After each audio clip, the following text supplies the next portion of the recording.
there, my name is Kelly Dale with Off the Beaded Path. I have a website called offthebeadedpathbeadstore.com, and I have a studio location in Forest City, North Carolina. As you can see today, I am wearing my crown because today I'm going to teach you how to make the Homage necklace, which is a beautiful piece that I have made in memory of Queen Elizabeth. So if you have been around the block anytime during her reign, you always seen her wear a beautiful necklace that was 3 strands of pearls. So today I'm going to teach you how to make your own 3-strand necklace very similar to hers. So let's go ahead and get started. So let's take a look at the necklace itself so you'll know kind of what you need. So in the center here, you are going to need some 10mm pearls. So I'm using 24 of these in total. On each side of the 10s, you are going to have an 8mm pearl. Okay, so they go up on each side, and you're going to need about 66 of those. After the 8s, then you have 6s. You're going to need about 78 of those 6s. After that, you have 5mm. They are here on the necklace. For the 5mm, you're going to need about 42 of those. And then up here closest to the clasp, you are going to be using 4mm Preciosa Pearls, and you're going to need about 32 of those. Along with all of your beautiful pearls, you are going to need wire. All right, for the wire, I'm using a 0.018 49 strand beading wire. Okay, so this is just the regular normal beading wire, but the 0.018 and the 49 strand, that's going to be the most flexible for that. I am using some 2x2 crimp tubes. I am using a 4mm silver plated crimp cover. I am using the wire protectors, and I'm going to be using this beautiful slide clasp. Slides apart just like that. I wanted something that was going to be very, very simple but pretty to go along with this necklace so it would not take away. The other things you're going to need is you're going to need a good pair of cutters. You are going to need a pair of crimping pliers. And then I'm actually going to be testing out a new plier today. It is a Crimp Cover closer by the Bead Buddy. Honestly, I've never used it before, but I'm going to give it a whirl and see if I like it or not. So I do have a free pattern on my website for this so that you can get the exact counts of what you need. Yours is going to be a little different. Mine does not have any of the pictures to it yet, but it has your exact materials list and then the counts that you are going to need for each of your pieces. So I've actually gone ahead and I have threaded the beads already for each strand, just so you don't have to sit and watch me do this. So let's go over exactly how many beads you're going to need for each of the 3 strands. So one thing that I realized I forgot to tell you is if you have some of these little mini bead stoppers, even a regular bead stopper, these are going to come in super handy for you. Now, they make the regular mini stoppers, and then they make what I call the bougie bead stopper, because it has this little plastic on it so that it stops you because it's a little bit hard to do these little ones, but boy, the bougie bead stoppers, they make it super, super easy to open those. So these little guys will help you tremendously. As you see, I have a little pile here that I kind of keep next to my desk, but this is my first strand here. So to go along with the pattern, here's what we are going to need. So on the first step, I have cut about 22 inches of my wire itself. Okay, so 22 inches of my wire. And for the first row of beads, I'm going to thread on 7 4mm. Okay, so we've got our 2, 4, 6, 7 of those here. We are going to thread on 7 5mm. So 2, 4, 6, 7 of those. Okay, then 13 6mm. So I have 2, 4, 6, 8, 10, 12, 13 of those. You're going to need 9 8mm. So 2, 4, 6, 8, 9 of those. And then the center here is going to have our 10mm, and it says we should have 7. So 1, 2, 3, 4, 5, 6, 7 of those. So then the other side of the necklace is just a reversal of that. So I'm going to have my 9 8mm, my 13 6mm here, okay? Then my 7 5mm, and my, what was it here? 7 4mm. Okay, so this is strand 1. Now, what I like to do is I like to go ahead when I finish stringing my beads on for a strand, I like to go ahead and attach it to the clasp. So, number 1, I double and triple check my counts to make sure I have the correct counts. Okay, and I do. I just double checked them while we were going over that. So what I'm going to do now is I'm going to grab one of my wire protectors. I actually need 2 of those. I'm going to grab my Crimp Covers. Okay, crimps, where are you? There they are. Okay, I'm going to grab a couple of those there. And then my tools, my basic tools over here. So the first thing I'm going to do is I'm going to take off one of my little stoppers here. And when I make one of these necklaces, I leave the clasp together. If you take it apart, you have a really, really high percentage rate of putting these on the wrong direction. So that's my little first tip. Always keep your clasp closed when you are making this necklace. So normally what I would like to do is when I do put on a crimp, I would much rather put my crimp in between a couple of the beads, but because to get the drape that I want on this necklace, I'm using the 0.018 wire. The hole in the Preciosa Pearl is not big enough to get back through. So I'm just going to thread on my crimp, and I'll thread on the wire protector. Now, if you don't have a wire protector, you can thread it straight into the clasp, but this will just give my piece more longevity. So I'm going to go up through one side and down through the other side. And then I'm going to slide through either this hole or this hole of the clasp. And then I'm going to take the wire and I'm going to come back through the crimp once more. Now, before I do anything, I'm going to kind of squeeze that wire protector so it squeezes closed a little bit more, just like this. And I'm going to bring that crimp up. So if you look at your crimping pliers, you can see here it has 2 holes. It has a back hole that looks a little bit like a kidney bean, and then that front hole is an oval shaped hole. So I'm going to put this crimp in the back hole first. All right, you can see where I've got it there. So I'm going to put it in the back hole first, and I'm going to press. And this makes a little indentation. You can see that indentation there.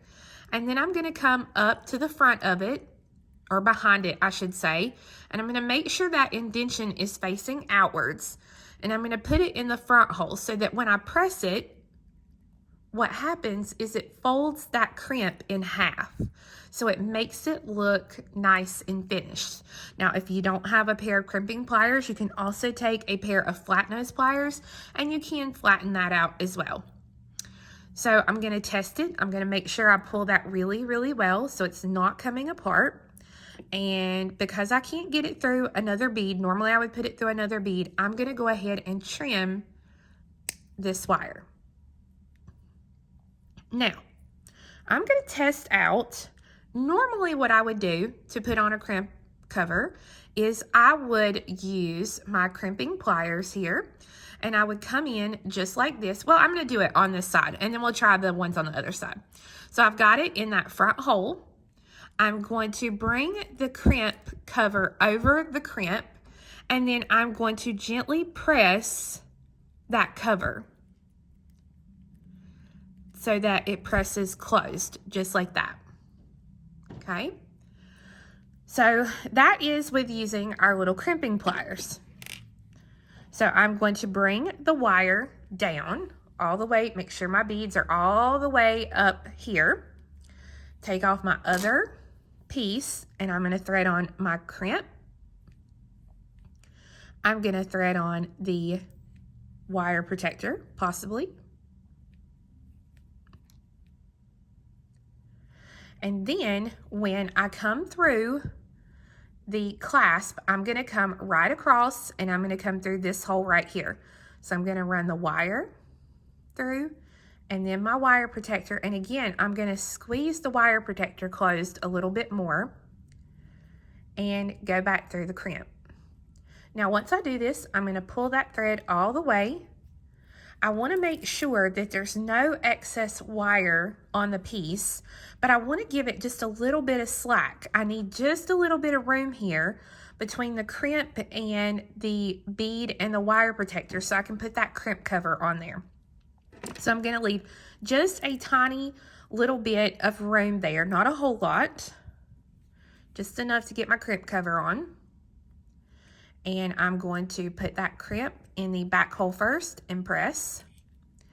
And then I bring it around, put it in the front hole and press. And again, you can see there, I'm going to give it a tug. It's good to go. So then I will trim this little piece of excess wire. Now I'm going to try these little actual crimping, what are these? Crimp cover closer. I'm going to try this and see. I don't know. No, we're going to see. Okay, so I got it in here. Make sure I got it in there.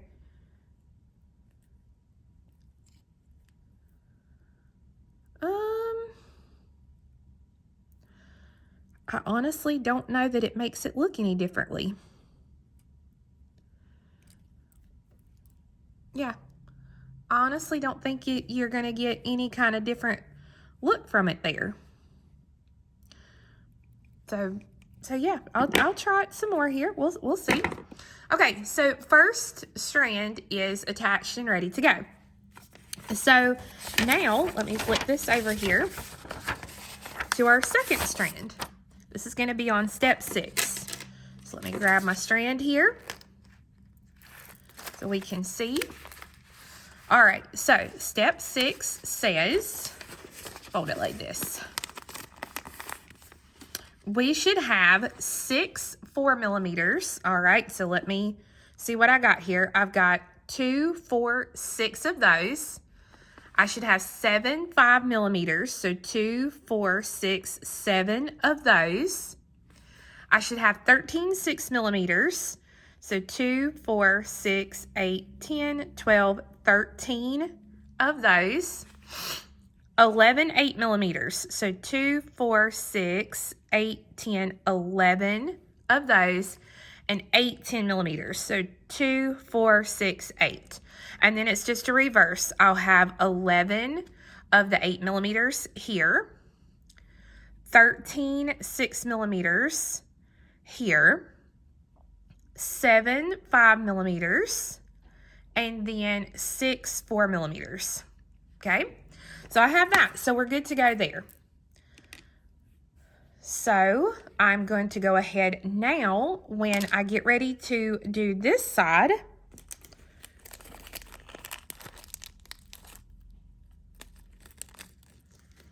Okay. When I do this side, where is my necklace? Here we go.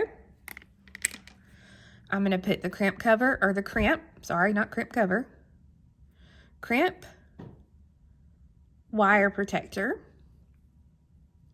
Come back through the wire protector here.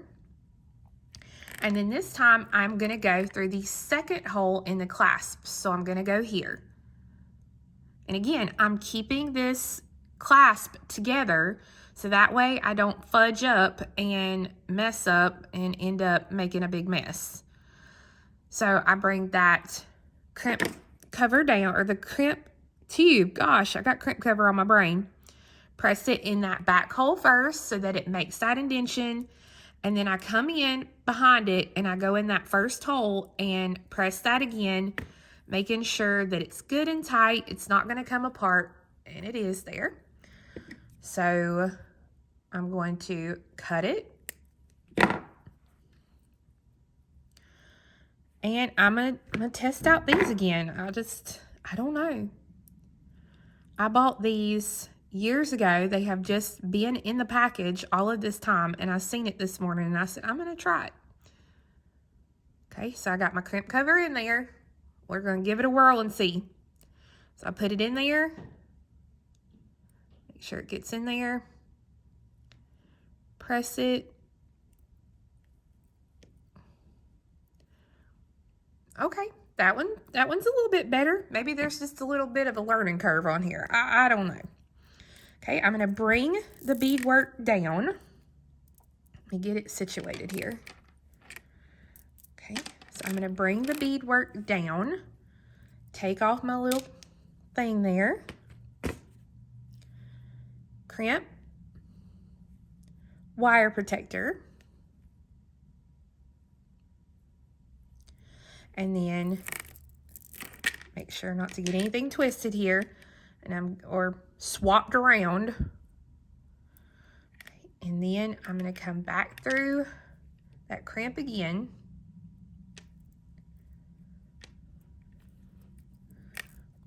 Okay, and I'm going to press that little wire protector closed, making sure that I don't have any excess thread showing here or wire.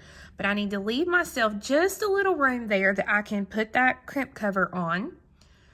So I'm going to crimp. I better bring that in just a little.